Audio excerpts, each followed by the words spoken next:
सौ बात की एक बात यह कि जो विशेषज्ञ अब ईरान की मोज़ैक रणनीति की बात कर रहे हैं, वो रणनीति आखिर है क्या? मोज़ैक रणनीति क्या ईरान ने अमेरिका को अपने मोज़ैक के मकड़जाल में फंसा लिया है? सबके मन में युद्ध को लेकर जो सबसे बड़ा सवाल तो है वो यही कि ईरान कब तक लड़ता रह सकता है। और पहले ही दिन जब अमेरिका और इजराइल ने ईरान की टॉप लीडरशिप को खत्म कर दिया था, तो ईरान लड़ कैसे रहा है? पहले ही दिन जब सुप्रीम लीडर को ही मार दिया गया था ईरान के, तो ईरान में कमान किसी ने इतनी जल्दी कैसे संभाल ली? और अगर आईआरजीसी की सेना सीधा सुप्रीम लीडर की कमांड पर चलती है, तो आयतुल्ला खामनेई के मारे जाने के बाद सेना कैसे लड़ती रही?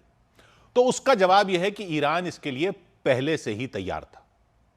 विशेषज्ञ बता रहे हैं, ईरान इस तरह की जंग के लिए आज से नहीं, बरसों पहले से तैयारी करके बैठा था और उसने इसके लिए यह मोज़ैक रणनीति बना रखी थी, जो अब अमेरिका को छकाएगी और थकाएगी। तो क्या है यह मोज़ैक रणनीति और क्या अमेरिका इसके लिए तैयार नहीं था? तो बताया जा रहा है कि 2003 में जब अमेरिका ने ईरान के पड़ोसी इराक पर हमला किया था और सद्दाम हुसैन को पकड़ लिया था, तो दुनिया ने देखा कि एकदम से इराक की सारी व्यवस्था ही चरमरा गई थी। सद्दाम हुसैन ने पूरा कमांड स्ट्रक्चर बनाया हुआ था, पूरी सरकार उनके कब्जे में थी, पूरा प्रशासन उनके कब्जे में था। लेकिन अमेरिकी सेना आई, सद्दाम को पकड़कर सब एक झटके में उखाड़ फेंका। दुनिया ने देखा, ईरान ने भी देखा। ईरान को उसी वक्त समझ में आ गया था कि अगर अमेरिका ने उसके यहां भी हमला करने की सोची, तो उसका भी यही हाल हो सकता है। और शायद अमेरिका ने इस बार सोचा भी यही था। इजराइल ने पूरे कॉन्फिडेंस से बताया कि उन्होंने कई साल से खामनेई की जासूसी कर रखी है, खामनेई एक जगह मीटिंग करने वाले हैं, तो अमेरिका ने उसके साथ मिलकर हमला कर दिया। शायद यह आकलन था कि खामनेई को मार गिराने के बाद पूरा सिस्टम ढह जाएगा और आयतुल्ला शासन का खेल खत्म हो जाएगा। लेकिन अब तो उसको काफी दिन हो गए, खेल तो खत्म हुआ नहीं, बल्कि वहां के विशेषज्ञ तो कह रहे हैं कि खेल तो अब शुरू हुआ है। ट्रंप कह रहे हैं कि बस कुछ टाइम में युद्ध खत्म होने वाला है, जबकि ईरान सीना ठोककर कह रहा है कि युद्ध शुरू भले ही अमेरिका ने किया हो, लेकिन खत्म तभी होगा जब ईरान चाहेगा। तो एक्सपर्ट बता रहे हैं, ईरान ने सद्दाम हुसैन के इराक में जो 23 साल पहले अमेरिका ने किया था, उससे सबक लेकर अपना पूरा कमांड स्ट्रक्चर ही चेंज कर दिया था। ईरान ने तभी अंदाजा लगा लिया था कि अगर उसकी सेना भी सद्दाम की तरह एक सेंट्रल कमांड के अंडर रहेगी, तो अमेरिका उसे आसानी से खत्म कर सकता है। तो ईरान की आईआरजीसी सेना के एक कमांडर थे मोहम्मद जाफरी। कहते हैं 2005 में उन्होंने ही सेना का ढांचा ही पूरी तरह बदल लेने की रणनीति शुरू कर दी थी। इसी खतरे को देखते हुए दुनिया भर में किसी देश की सेना एक सेंट्रल कमांड से चलती है। हर देश की सेना टॉप पर एक सुप्रीम कमांडर होता है या सेना अध्यक्ष होता है, उसकी कमान होती है, वहीं से ऑर्डर जारी होते हैं और टॉप के जनरल सेना की रणनीति बनाते हैं। लेकिन अगर सारे टॉप के जनरल ही मार दिए जाएं एक झटके में, या सुप्रीम कमांडर ही मार दिया जाए, तो सेना एक तरह से खत्म ही हो जाती है। जैसे शतरंज में भी यही होता है ना कि राजा खत्म तो शह और मात हो जाती है। यही अमेरिका की रणनीति रहती है कि टॉप के आदमी को खत्म कर दो और शह और मात। तो मोहम्मद जाफरी ने बोला कि कमांड स्ट्रक्चर ही बदल दो, मोज़ैक कमांड स्ट्रक्चर बना दो। मोज़ैक आपने शब्द सुना हो शायद। मोज़ैक पेंटिंग होती है, छोटे छोटे टुकड़ों को जोड़कर एक बड़ा सा चित्र बना दिया जाता है।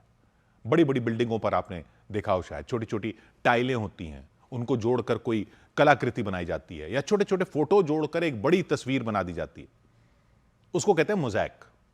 तो मोहम्मद जाफरी ने बोला कि आईआरजीसी की सेना भले ही एक हो, लेकिन कमांड एक क्यों हो? मतलब छोटी छोटी टुकड़ियां अपने आप में अलग सेनाएं हों और सब जोड़कर एक सेना बन जाए। तो उन्होंने क्या किया कि आईआरजीसी सेना को मोज़ैक कमांड स्ट्रक्चर बना दिया। मतलब ईरान में 31 प्रांत हैं, 31। हर प्रांत में सेना की एक अलग कमांड बना दी। हर प्रांत में राजधानी तेहरान, वो भी एक प्रांत है तेहरान, उसमें एक और रख दी, मतलब उसमें 2 कर दी, यानी सेना की एक कमांड नहीं।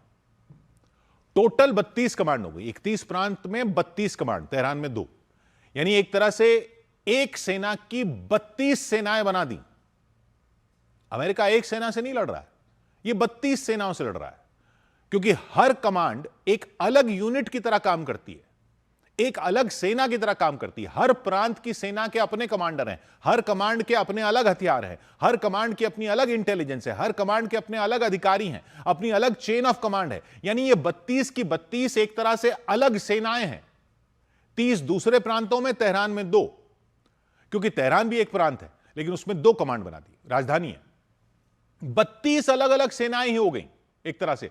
मतलब ऐसे समझ लो कि मोज़ैक स्ट्रक्चर का एक तरह से यह मतलब हुआ कि जैसे कि भारत की एक सेना में दिल्ली की अलग सेना हो जाए, उत्तर प्रदेश की अलग सेना हो जाए, राजस्थान की अलग सेना हो गई, बिहार की अलग सेना हो गई, सब प्रदेशों की अलग अलग सेना हो गई, और जंग हो तो सब अपने हिसाब से अलग अलग लड़ रही हूं दुश्मन से, कोई एक सेंट्रल कमांड ना हो। तो एक यूनिट को अगर हरा भी दो, खत्म भी कर दो, तब भी दूसरी लड़ती रहे, क्योंकि उसका कमांडर अलग है, उसके हथियार अलग हैं, वो कमांडर उसको लड़वाता रहेगा। दूसरी यूनिट को खत्म कर दो, तीसरी लड़ेगी, चौथी, पांचवी, छठी, बाकी सब सेनाएं लड़ती जा रही हैं, उनके कमांडर लगे हुए हैं। यानी जब तक सारी कमांड एक एक करके नहीं खत्म कर दो तब तक सेना लड़ती रहेगी। तो आईआरजीसी सेना की 32 कमांड है। तेहरान पर हमला करके उसके टॉप जनरल मार भी दिए तो वो उसके लिए तैयार बैठे थे, बाकी कमांड तो लड़ती जाएंगी। और कमांडर मार देने पर या सुप्रीम लीडर मार देने पर भी उन्होंने उत्तराधिकारी पहले से ही तय कर रखा है। अगर टॉप लीडर मर जाए तो हर यूनिट में पहले से उत्तराधिकारी तय है। हर यूनिट में एक उत्तराधिकारी तय नहीं है, हर कमांडर के 3 लेवल तक उत्तराधिकारी तय हैं। यानी कमांडर मारा गया तो नंबर 2 कमांडर बन जाएगा, नंबर 2 भी मारा गया तो नंबर 3 तय हो जाएगा, नंबर वो भी मारा गया तो चौथा नंबर हो जाएगा, 4 तक, नंबर 4 तक कमांडर बन जाएगा, तय है। एक मारा गया तो दूसरा बन जाएगा, और दूसरा बनते ही अपने नीचे 3 और बना लेगा, तो हर बार 4 रहेंगे और अपनी यूनिट को वो चलाते रहेंगे, लड़ता रहेगा। हर प्रांत की कमांड जंग में अपने फैसले लेने के लिए आजाद है, उसको सेंट्रल कमांड से ऑर्डर आने का इंतजार नहीं करना है। 32 की 32 कमांड अपने हिसाब से मिसाइलें लॉन्च कर रही हैं, सबके पास अपना अलग मिसाइल भंडार है, सब अपने हिसाब से ड्रोन हमले कर सकती हैं। यानी ये जो ड्रोन हमले हो रहे हैं या मिसाइल हमले हो रहे हैं ईरान के इस पूरे इलाके में, वो 32 अलग अलग कमांड के अलग अलग आदेश पर हो रहे हैं। ये अलग अलग सेनाएं कर रही हैं। किसी एक यूनिट के कमांडर को या उसके सारे अधिकारियों को मार देने से भी ये नहीं रुकने वाले। जैसे अगर भारत में ऐसा हो तो दुश्मन दिल्ली की सेना को भी हराए, फिर यूपी को भी हराए, फिर तमिलनाडु की सेना भी से भी भिड़ जाए, असम की सेना का ड्रोन आ जाए, ऐसे लड़ रही है आईआरजीसी की सेना। मोज़ैक स्ट्रक्चर बना रखा है, एक चेन नहीं है कमांड की, एक चेन ऑफ कमांड नहीं है, कई पैरेलल चेन ऑफ कमांड चल रही हैं। यह सिस्टम खास तौर पर अपने से मजबूत दुश्मन से लड़ने के लिए बनाया गया है।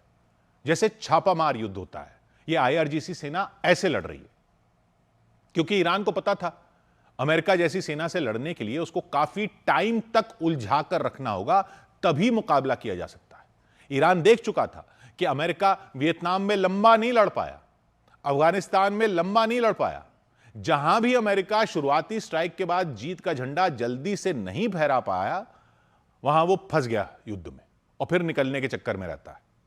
तो ईरान ने इसी की तैयारी कर रखी थी।